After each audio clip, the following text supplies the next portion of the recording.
안녕하십니까. 경남 소식입니다. B&K 금융경영연구소가 지역경제 전문가 30명을 조사한 결과 내년 동남권 경제 핵심 단어로 조선이 1위로 꼽혔습니다. B&K 연구소는 한동안 부진했던 조선업이 내년에 반등할 것으로 기대되지만 올해 수주가 내년에 곧장 생산으로 이어질지는 지켜봐야 한다고 밝혔습니다. 조선에 이어 동남권 경제 핵심 단어 상위 10위 안에 부동산과 일자리, 남북 경협 등이 뽑혔습니다.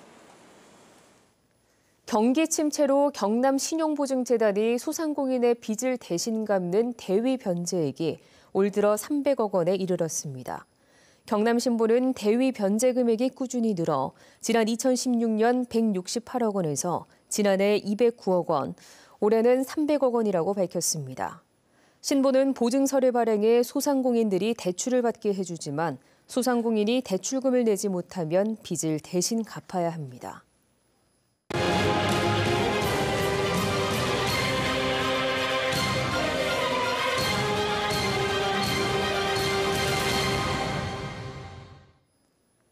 (2018년) 경남의 주요 화제를 돌아보는 순서, 오늘은 노동 분야를 살펴봅니다.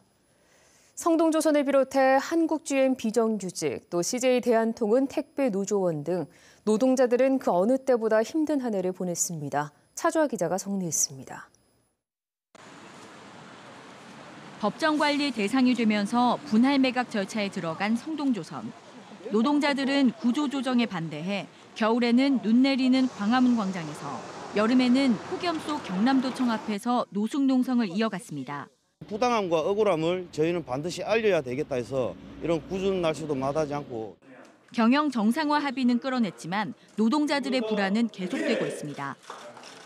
한국-GM 비정규직 노동자 700여 명은 지난 4월 법원과 노동부로부터 불법 파견을 판정받았습니다. 노동부는 직접 고용 명령을 내렸지만 한국-GM 사측은 듣지 않았습니다. 관행이다, 이렇게 한마디로 외면해버리는 이 한국-GM의 모습에 모든 노동자들이 분노할 수밖에 없다고 생각을 합니다. 노조가 창원 고용지청 점거 농성까지 벌였지만 불법 파견 문제는 해결되지 않은 채 해를 넘기게 됐습니다.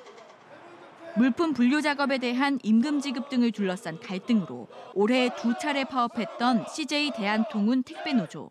사측이 끝내 대화에 응하지 않으면서 아무 진전 없이 파업을 철회했습니다. 파업 이후 일부 대리점에서 노조 소속 택배기사에게 계약 해지를 통보하는 등 압박은 계속되고 있습니다. 지속적으로 노동자 행위를 하고 있으니까 그런 부분에 있어가지고 불만이 쌓인 거겠죠.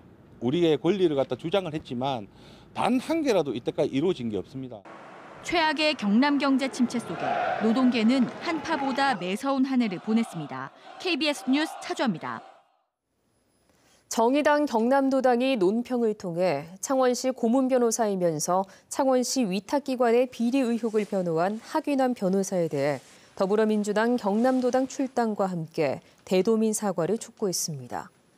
창원시 고문이던 하귀남 변호사는 창원시가 수입금 30억 원대 유용 혐의로 경찰에 고발한 시립요양병원 위탁운영 의료재단의 변호를 맡아 부적절 논란이 일고 있습니다.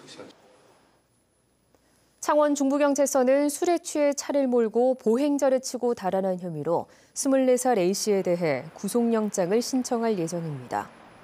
A씨는 오늘 새벽 3시 반쯤 창원시 성산구 상가 밀집 지역 도로에서 면허 취소 정도 수치로 운전을 하다 보행자를 치고 차량 넉 대를 잇따라 들이받고 달아난 혐의를 받고 있습니다. 이 사고로 보행자 등 3명이 다쳤지만 큰 부상은 아닌 것으로 전해졌습니다. 오늘 오전 8시 40분쯤 김해시 상동면의 한 목재 공장에서 불이 나 소방서 추산 7천만 원의 재산 피해를 낸 뒤 40분 만에 꺼졌습니다. 지금까지 경남 소식이었습니다.